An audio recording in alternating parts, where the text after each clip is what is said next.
Story 1. I felt like I was floating away from my body like a thin green smoke.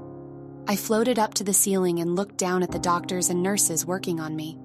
It was weird seeing my lifeless body lying on the hospital bed. Everything around me started to get smaller and smaller. Then I found myself on a hill with a meadow full of pretty tiny flowers. There was a brick house at the bottom of the hill. I used to live there with my grandma when I was little. It was a peaceful place and I felt calm. Next, I floated to a dim, greenish warehouse-like building where there were a lot of people.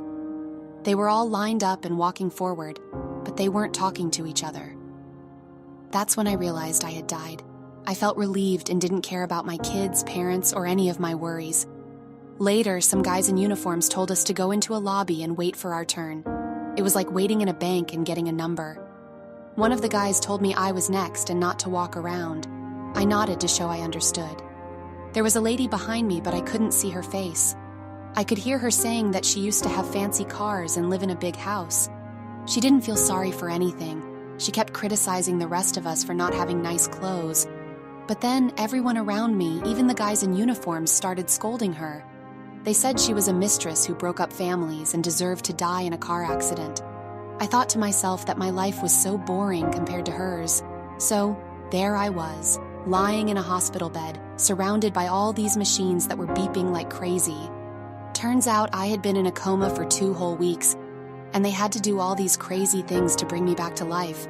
It was like something out of a movie. After I woke up, they moved me to a different part of the hospital where I could recover. But it wasn't easy.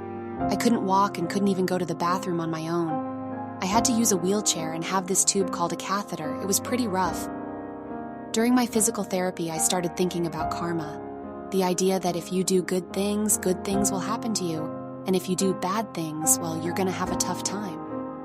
I felt like maybe I had some bad karma to work through, like I had to make up for something before I could get better. I couldn't remember a lot of things from when I was in a coma, but there was one thing that stuck with me. I had this crazy experience where someone said I wasn't supposed to die yet. And when I told some religious people about it, they said I came back because I still had a purpose to fulfill. They told me that what you do in life comes back to you, so if you do good things will come your way. But if you do bad things, well, you gotta work hard to fix it. Incredibly, I got better out of nowhere. From being in a wheelchair, now I can run fast. But that's not all. I didn't believe in anything spiritual or religious before. I thought that when a person dies, their consciousness just disappears. But now I'm starting to think differently. You don't have to believe in God, but you can't ignore the idea of karma. It's like this invisible force that brings good or bad things into your life based on your actions. This story was shared by Xiao Yu and happened in 2018. Story 2. I was riding my motorbike when a truck decided to switch lanes without looking. I tried to slide under the truck, but it didn't work out so well. The next thing I knew, I woke up in this huge field. There was a fence and a gate about 100 yards away from me. But on the other side of that gate, it looked like a black hole. I couldn't help it. I felt drawn towards the gate. And the closer I got, the more love and warmth I felt. It was like all the bad feelings and selfishness just disappeared. When I was about 5 steps away from the gate, I was about to open it when suddenly, someone grabbed my arm and told me to stop. I looked at the guy and realized there were a group of people I slightly recognized, but didn't really know. One guy said, "Hey, you need to stop.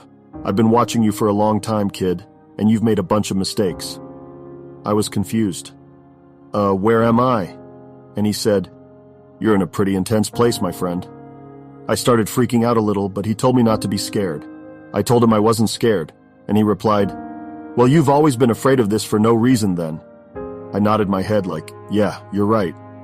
Then he asked me if I felt in control, and I was like, "Nah, not really." And he dropped some truth bombs on me. He said I never really had control in my life, that it was all just a big act. I controlled everything, but it was all wrong. I had to admit he was right again. He told me I had a choice that not many people get. God was giving me the chance to go back and fix all the mistakes I made, or I could go through the gate. But there was a catch. If I went through that gate, all my regrets would haunt me forever. It would feel like an eternity. So there I was, faced with this crazy decision. The man told me something deep. He said that he still feels bad about things he did in his past life. And if you go back to your old life without trying to be a better person, you'll always wish you were here. If you don't find happiness in the right ways, you'll always look back and miss this feeling. Then he said that when you go back, you'll get better physically, but you also have to work on your heart and mind. You're getting a great opportunity, but God already knows what you'll choose. He looked at me and asked, "What are you going to do?" I looked back and said, "I'm going back." And just like that, all the strange feelings went away, and I woke up. When I woke up, my mom was there. I told her I was back for good and not going anywhere. She looked worried and said I had been really hurt, but I told her I'll be okay because I saw someone. She asked who I saw, but I wasn't sure. All I know is that I've been given a second chance. She laughed and said it was probably my grandpa giving me a kick to come back here. After the incident, I had to have a few surgeries, and the doctors said I wouldn't be the same physically. I had to learn how to walk again and learn to do other things too. About a month later, all these memories of hurting the people I care about hit me. It was rough, but ever since then I've been working hard to fix my past and change my future. 5 months later, I can walk without a limp. I even jog for miles now. The only thing left from my accident are the scars, but the biggest change is in my personality. It's like a whole new me. This story was shared by William F. and happened in 2019. Story 3. I was freezing. I couldn't even feel my body anymore. I was floating all alone in the middle of the sea. I knew I was about to die. As I kept floating, I slowly accepted what was happening. I don't know how much time went by, but then I started losing consciousness. I can't really remember when I crossed the line from being awake to being asleep, but it felt like I was living in a whole different world. It's hard to explain. At some point, I could see myself from above, about 20 meters away. My body was just floating on the waves, but the me that was watching from above wasn't made of anything physical. It was like my soul was looking at a body that wasn't mine anymore. I watched that body with a mix of sad acceptance and not really caring about anything else. I remember seeing myself like I was made of crystal, with a heart inside that was still beating but could stop at any moment. Then something amazing happened. I felt a happiness that I had never felt before. It was a calmness like no other. My thoughts were clear and peaceful, like I was on a whole different level of understanding. Time didn't matter. I didn't even think about it. 1 minute could have felt like a whole day. It was like I was in a different world. My vision was more about my spirit than my physical body. It was a really beautiful feeling. It's amazing how strong we can be when we least expect it. I felt so peaceful, like everything in the world was just right.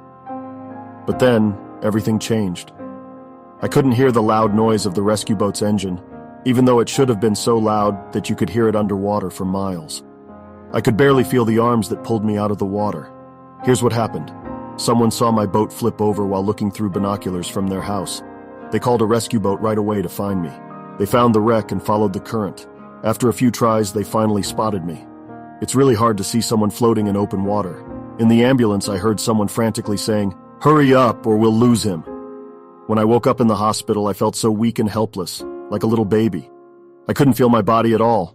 If someone had peeled off my skin, I wouldn't have felt a thing.